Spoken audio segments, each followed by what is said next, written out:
amazing. And so, Mr. Speaker, I would like to take the opportunity, I have a little less than a minute left in my time, to offer to yield to my colleague across the aisle, Mr. Guthrie, to answer one simple question, which is, did Mr. Donald Trump ask you to run a showerhead bill today on the House floor? I yield. The question I've been asking ever since we got here is, since we've been working on the bills, Mr. Speaker. Speaker, I'll reclaim my time. If the chairman, no, I'm sorry, Mr. Speaker, Mr. Speaker, I will reclaim my time. If my colleague across the aisle cannot answer a simple question about why we are running legislation. On the House floor, a speech that caught many Americans off guard, not for what it was about, but for what it symbolized about congressional priorities. Representative Melanie Stansbury of New Mexico unleashed a sharp rebuke of her colleagues and leadership over what she called misplaced legislative focus, centering her critique on a seemingly mundane bill about showerheads. If you want clarity on politics that affects real life, hit subscribe now and stay informed as this story unfolds. New Jersey is again recognized. Thank you. Thank you, Mr. Speaker. I'll yield 4 minutes to the gentlewoman from New Mexico, Ms. Stansbury. Gentlewoman is recognized for 4 minutes. Mr. Speaker, there are days, increasingly so, when I cannot believe my eyes and my ears in this chamber. It's about 7:00 p.m. East Coast time, and it has been a long day. I just came from the Oversight Committee where we just subpoenaed additional witnesses in the Epstein investigation, including potential co-conspirators in the crimes of Jeffrey Epstein. We spent several hours today getting a classified briefing on what happened in the unauthorized invasion of Venezuela by this administration and the capture of a foreign leader, as our president and his administration are threatening to invade other foreign countries and have failed the most basic constitutional duty of seeking the consent of Congress and advising members of Congress. And today we forced a vote on this floor, forcing all of you to ensure that we vote to save the Affordable Care Act for millions of Americans to have health care. And so you have to understand, Mr. Speaker, how absolutely inane and bizarre it is to come to the floor at 7 p.m.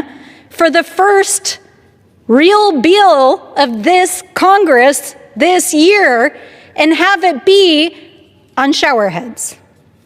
Now, when I heard that we were going to be voting on showerheads, I literally had to go Google and look up what this was all about. And, I was actually genuinely shocked that the president, of course, had signed an executive order in April demanding that we change the efficiency standards for showerheads. And as I often do, I went down a rabbit hole and in fact started pulling up pictures of the kind of showerheads that we're talking about.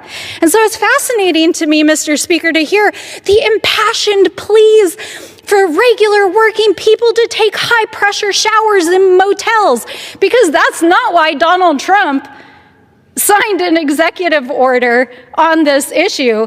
No, Donald Trump likes his big fancy showers with multiple heads. We're talking about rich people showers. These aren't even everyday showers. And so my question, Mr. Speaker, is why on God's green earth, on the first full day that this Congress is back in 2026, are the Republicans using the floor time in the midst of armed conflict and daily corruption by this administration to run a bill on rich people showers for Donald Trump?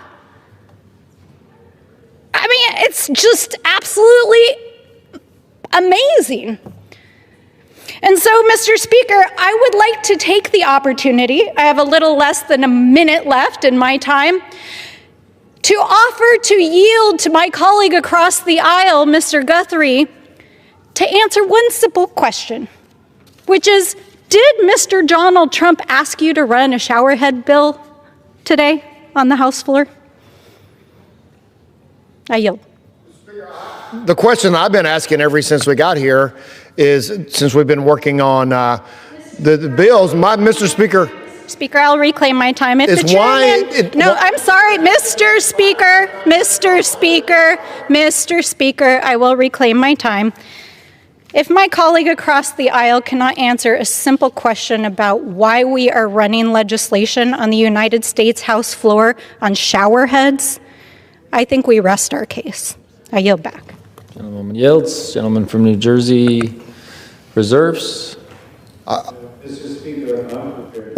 Stansbury began by reminding the chamber of the serious work her committees have tackled, from subpoenaing additional witnesses in the ongoing Jeffrey Epstein investigation to getting classified briefings on the recent Venezuela military operation that many lawmakers argue lacked congressional authorization and violated the War Powers Clause of the Constitution. She noted the House also took action to protect the Affordable Care Act so millions of Americans can maintain health care coverage. Against that backdrop, she said, it was inane and bizarre that on the first major bill of the year, lawmakers would take up legislation about showerheads. The bill in question, H.R. 4593, is known as the Saving Homeowners from Overregulation with Exceptional Rinsing Act, or the Shower Act. It would amend the Energy Policy and Conservation Act to revise the federal definition of a showerhead and require the Department of Energy to adopt a new statutory definition after an executive order from President Trump directed DOE to rescind its regulatory definition of the term. Congress.gov.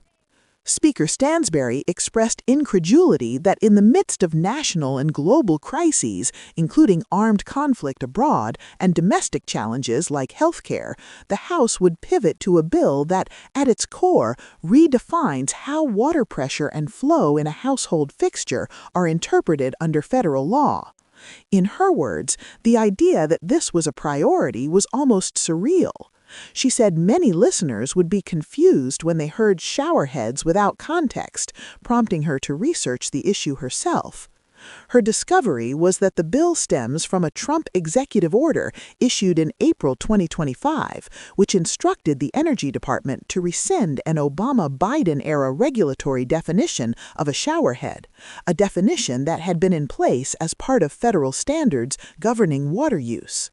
That definition had interpreted a shower system's 2.5-gallon-per-minute limit as applying to the entire system rather than each individual nozzle. Trump's move repealed that regulatory definition without a notice and comment period and directed DOE to restore a simpler interpretation. GovInfo. In response, Republican leadership, including Representative Brett Guthrie of Kentucky, chairman of the House Energy and Commerce Committee, has championed the Shower Act to codify a statutory definition of showerhead consistent with Trump's executive action and to provide regulatory certainty so future administrations cannot flip the definition based on internal interpretations. Federal Newswire. Stansbury seized on this moment not to debate the merits of water flow standards, but to question how legislative time was being spent. She asked a pointed question to her Republican counterpart, Representative Brett Guthrie. Did President Trump ask you to bring this bill to the floor? When Guthrie attempted to respond, Stansbury cut him off, saying that his inability to explain the priority of a showerhead bill during national crises spoke volumes. Her point touches on a broader conversation about how Congress sets its agenda and whether it reflects urgent national needs. For many Americans, everyday issues like health care, economic stability, and national security are top concerns. For others, legislation like the Shower Act raises questions about regulatory burdens versus consumer choice, especially when the underlying issue, water flow standards, already exists in federal law and has historically been adjusted based on energy efficiency and environmental considerations. Congress.gov. This exchange, brief but pointed, reflects both the political theater and substantive disagreement in Washington over priorities and governance. Whether one agrees with the Shower Act or not, Representative Stansbury's remarks highlight how political symbolism and perceptions of misplaced priorities can shape broader debates about government responsiveness. If you want more reporting that explains not just what lawmakers say, but why it matters to you and how it connects to larger policy issues, make sure you're subscribed before you go.